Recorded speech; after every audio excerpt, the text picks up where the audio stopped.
Hello friends, मैं नीरज भारद्वाज आपका अपने यूट्यूब चैनल कॉमर्स वीक्स में आपका स्वागत करता हूं। आज मैं company accounts issue of share की हमारी सेकंड वीडियो हम लेके आए हैं, जिसके अंदर हम आज सीखेंगे कि 1% कंपनी क्या होती है और व्हाट इज शेयर। शेयर हमारे क्या होते हैं, शेयर का मीनिंग क्लियर करेंगे। फिर टाइप्स ऑफ शेयर की हमारे जो शेयर्स हैं वो कितने प्रकार के होते हैं, और हमारे जो प्रेफरेंस शेयर हैं, प्रेफरेंस शेयर क्या होते हैं और प्रेफरेंस शेयर कितने प्रकार के होते हैं। और हम देखेंगे कि शेयर हम कैपिटल हमारी क्या होती है और टाइप्स ऑफ शेयर कैपिटल की शेयर कैपिटल हमारे कितने प्रकार की होती है। अगर आपने हमारे YouTube चैनल को सब्सक्राइब नहीं किया तो आप हमारे YouTube चैनल को सब्सक्राइब कर लें और साथ में बेल आइकन को भी दबा लें ताकि आपको हमारी नेक्स्ट वीडियो की नोटिफिकेशन मिलती रहे। तो चलिए आज की हमारी वीडियो को हम स्टार्ट करते हैं।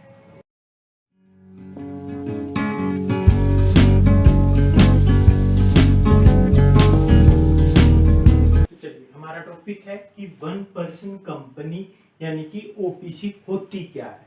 ओपीसी इसकी क्या है, शॉर्ट फॉर्म है कि 1% कंपनी, एक व्यक्ति वाली कंपनी। कल हमने की थी कि जो प्राइवेट एंड जो पब्लिक कंपनी है, उस कंपनी के बाद हमारी एक कंपनी और होती है जिसमें क्या है 1% कंपनी होती है। कंपनीज एक्ट 2013 के अनुसार एक व्यक्ति भी क्या है कंपनी खोल सकता है जिसका केवल एक ही सदस्य होगा। तो उस पर क्या है, उसके बहुत सारे नियम लागू होते हैं तभी जाके क्या है वो एक कंपनी खोली जा सकती है।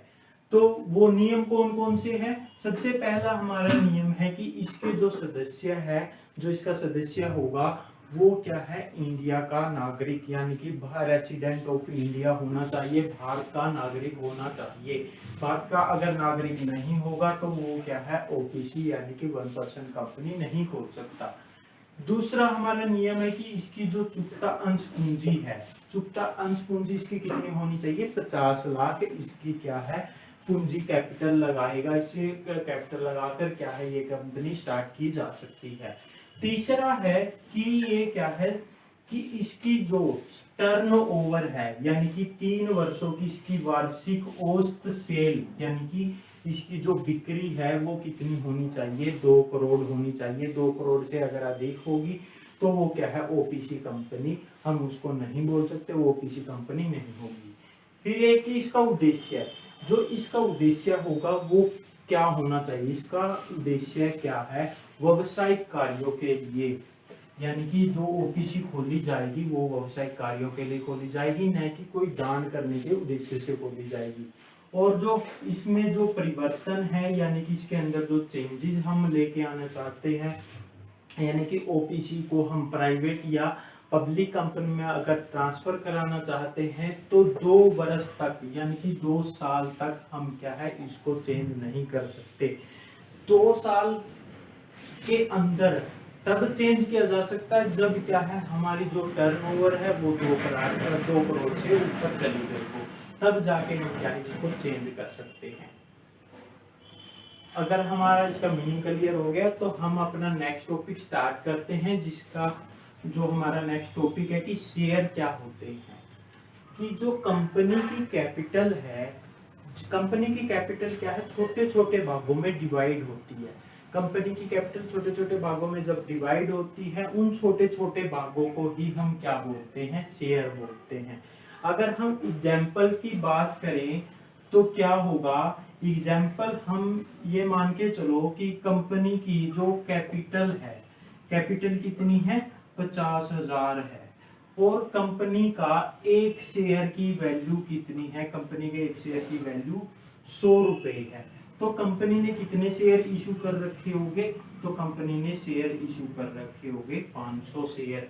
500 शेयर 100 रुपए का ईच, तो उसकी कैपिटल कितनी होगी, 50,000। यानी कि ये जो छोटे छोटे भाग हैं, छोटे छोटे भागों में जो कंपनी की कैपिटल बांटी हुई है वो क्या है, कंपनी की पूंजी है। ठीक है। इसके बाद हमारा नेक्स्ट टॉपिक है कि टाइप्स ऑफ शेयर, यानी कि अंश कितने प्रकार के होते हैं। तो हमारे पास टाइप्स ऑफ शेयर कितने प्रकार के हैं, 2 प्रकार के हैं। सबसे पहला है प्रेफरेंस शेयर, दूसरा है हमारा इक्विटी शेयर। तो हम सबसे पहले देखेंगे कि पूर्वाधिकार अंश क्या होते हैं, इनके प्रेफरेंस शेयर होते क्या है। जो प्रेफरेंस शेयर हैं उनको मेनली ये दो अधिकार प्राप्त होते हैं। सबसे पहले कि फिक्स्ड रेट से डिविडेंड, इनको जो भी लाभांश दिया जाएगा यानी कि जो इन्होंने कैपिटल कंपनी के अंदर लगाई है उसके बदले में इनको क्या है लाभांश, यानी कि जैसे ब्याज दिया जाता है इसी तरीके से इनको क्या है लाभांश फिक्स्ड रेट से क्या है लाभांश दिया जाता है।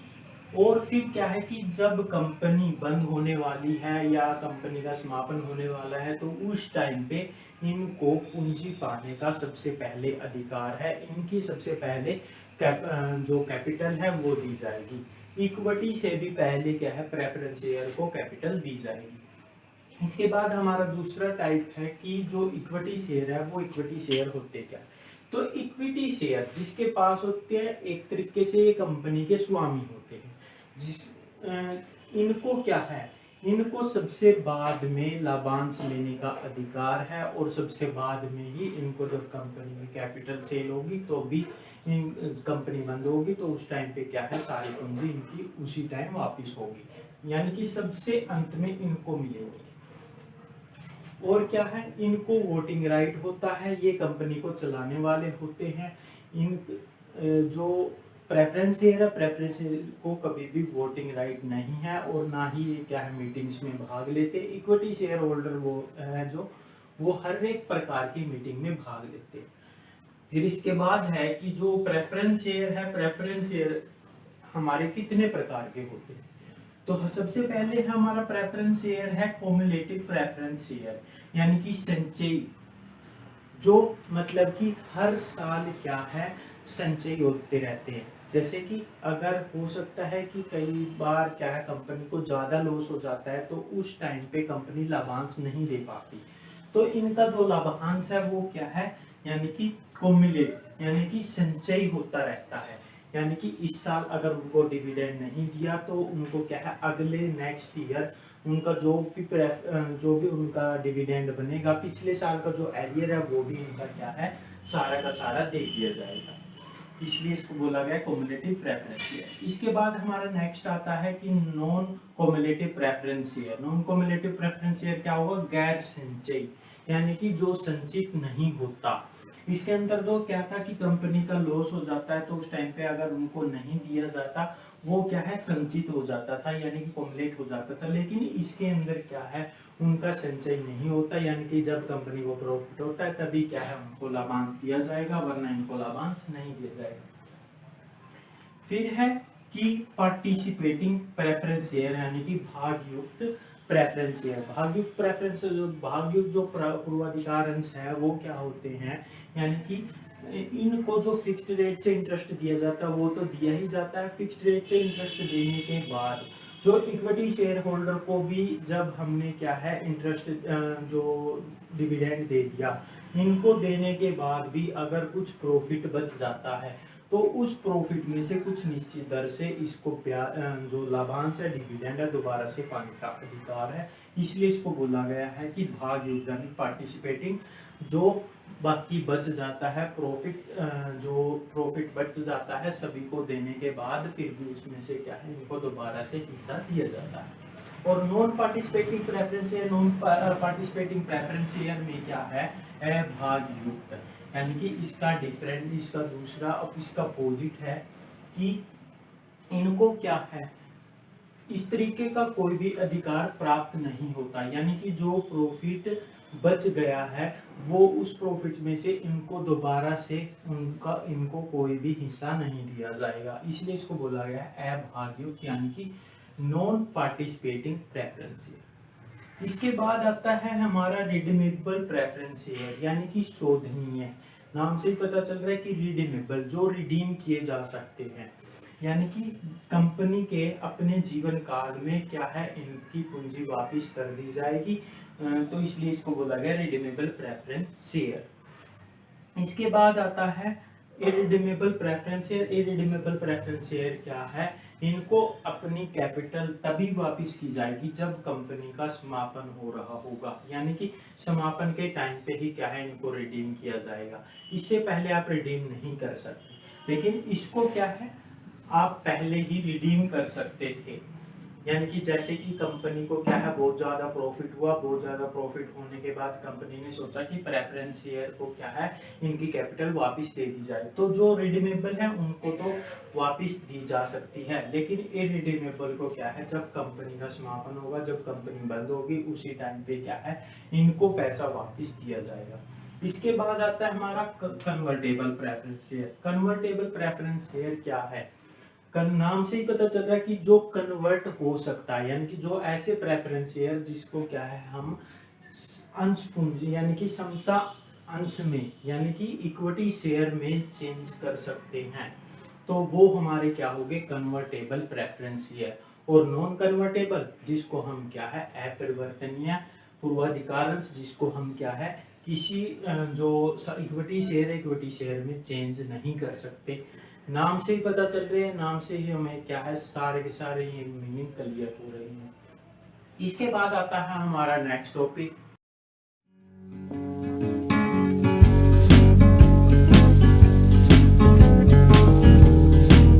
हमारा नेक्स्ट टॉपिक है कि शेयर कैपिटल यानी कि अंश पूंजी होती क्या है।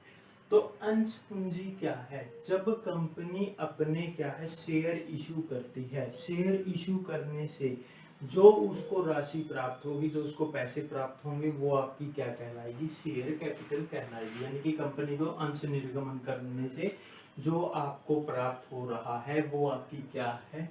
शेयर कैपिटल है। नाम से ही पता चल रहा है कि शेयर कैपिटल अंश पूंजी यानी कि शेयर की पूंजी। ठीक है। इसके बाद आता है कि आपका टाइप्स ऑफ शेयर यानी कि शेयर कैपिटल आपकी क्या है, कितने प्रकार की है। तो हमारे सबसे पहले है कि अथॉराइज्ड या रजिस्टर्ड या नॉमिनल कैपिटल होती क्या है। तो कंपनी का क्या है एक MOA होता है। MOA यानी कि मेमोरेंडम ऑफ एसोसिएशन यानी कि पार्षद सीमा नियम, जिसके अंदर क्या है कंपनी के सारे रूल रेगुलेशंस और नियम लिखे होते हैं। उसमें क्या है आपकी अथॉराइज्ड कैपिटल भी लिखी होती है कि कंपनी अपने जीवन काल में जब तक चलेगी वो कितने के शेयर इशू करेगी। मान लो कि इसके अंदर लिखा गया है कि कंपनी अपने जीवन काल में क्या है 50 लाख के शेयर इशू कर सकती है, इससे ज्यादा के वो क्या है कभी भी इशू नहीं करेगी। यानी कि 50 लाख वो क्या है लोगों से पैसा इकट्ठा कर सकती है। इसके बाद आता है हमारा सेकंड पॉइंट यानी कि इशूड कैपिटल कितनी है, यानी कि इशू कितने किए गए हैं।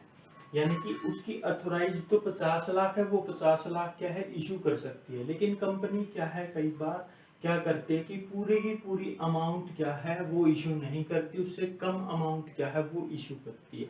जैसे मान लो कि इसमें से क्या है 25 लाख रुपए के क्या है उसने शेयर इशू कर दिए, ये क्या हो गए इशूड कैपिटल होगी आपकी। और जो बाकी के जो बच गए वो क्या होगी आपकी अनइशूड कैपिटल होगी, यानी कि कंपनी जब उसको ज्यादा जरूरत पड़ेगी तब क्या वो दोबारा से इशू कर देगी। ठीक है। फिर इसके बाद आता है हमारा नेक्स्ट पॉइंट सब्सक्राइब्ड कैपिटल क्या होती है। तो सब्सक्राइब्ड कैपिटल हमारी क्या है कि इशूड कैपिटल का ही भाग है कि उसने जितने शेयर इशू किए थे क्या लोगों ने उतने शेयरों के लिए अप्लाई किया है या नहीं किया, यानी कि अप्लाइड कितने शेयर हुए, एप्लीकेशन कितनी रिसीव हुई। मान लो कि 25 लाख के क्या है आपने इशू किए थे और 24 लाख रुपए के क्या है आपको शेयर रिसीव हुए हैं, ये आपकी क्या होगी सब्सक्राइब्ड कैपिटल, मतलब कि लोगों से हमें कितनी एप्लीकेशन प्राप्त हुई। फिर इसके बाद आता है कि कोल्ड अप कैपिटल कितनी है। कोल्ड अप कैपिटल मतलब कि नाम से पता चला मांगी गई पूंजी, यानी कि जो हमने मांगे कितने रुपए थे। मान लो कि एक शेयर की वैल्यू पर शेयर कितना है 100, तो मान लो कि हमने क्या है मांगे ही क्या है 60 रुपए, यानी कि कंपनी क्या है अपने पैसे है जो वो क्या है एकदम से कभी नहीं मंगवाती, वो क्या है धीरे धीरे मंगवाती है, उनको कॉल करती रहती है। मान लो कि कंपनी ने क्या है 100 रुपए के हिसाब से था पर शेयर की वैल्यू, और कंपनी ने क्या है 60 रुपए ही लोगों से मंगवाए, 40 रुपए नहीं मंगवाए, 40 रुपए वो बाद में मंगवा गए, तो वो होगी हमारी कोल्ड अप कैपिटल यानी कि मांगी गई पूंजी।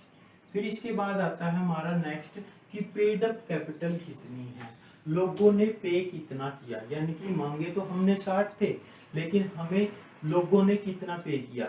कुछ एक ऐसे शेयर होल्डर्स हो सकते हैं जो पूरी की पूरी अमाउंट नहीं देने पाए। तो जैसे कि यहाँ पर 60 रुपए हमने मांगे थे, तो उसमें से क्या है 2000 शेयर ऐसे थे, 500 शेयर लगा लो, 500 शेयर ऐसे थे जिसमें क्या है सिर्फ 40 रुपए ही दिए। ये शेयर से आपके 500 शेयर थे, उसमें से केवल क्या है 40 रुपए दिए, यानी कि 20 रुपए उसके पेंडिंग रह गए। वो उसको आप क्या बोलोगे, अनपे या कोलसिन एरियर बोलोगे। जो 20 रुपए रह गए उसको बोलोगे कि आप कोलसिन एरियर है, बाद में क्या है वो पैसे आ भी सकते हैं नहीं भी आएंगे। फिर इसके बाद आता है हमारा नेक्स्ट कि रिजर्व कैपिटल क्या है।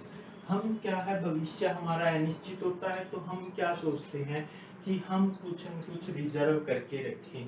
तो इसमें से कुछ भाग हम क्या है रिजर्व करके रख लेते हैं कि जो हमने नहीं मंगवाया है, यानी कि जैसे यहाँ पर हमने 60 रुपए मंगवाए थे, 40 रुपए नहीं मंगवाए थे, तो हमने क्या किया कि ये 40 रुपए हमने रिजर्व करके रख लिए कि जब कंपनी का समापन होगा, यानी कि जब कंपनी बंद होगी, तो वो क्या है हम उस टाइम पे क्रेडिटर्स की पेमेंट देनी होगी, तो उस क्रेडिटर्स की पेमेंट देने के लिए हम क्या कुछ रिजर्व करके रख लेंगे, वो हमारी कहलाएगी रिजर्व कैपिटल। मान लो कि यहाँ पर 60 था, तो यानी कि 40 रुपए हमने क्या है रिजर्व करके रख लिए, बाद में उसकी पेमेंट कर देंगे।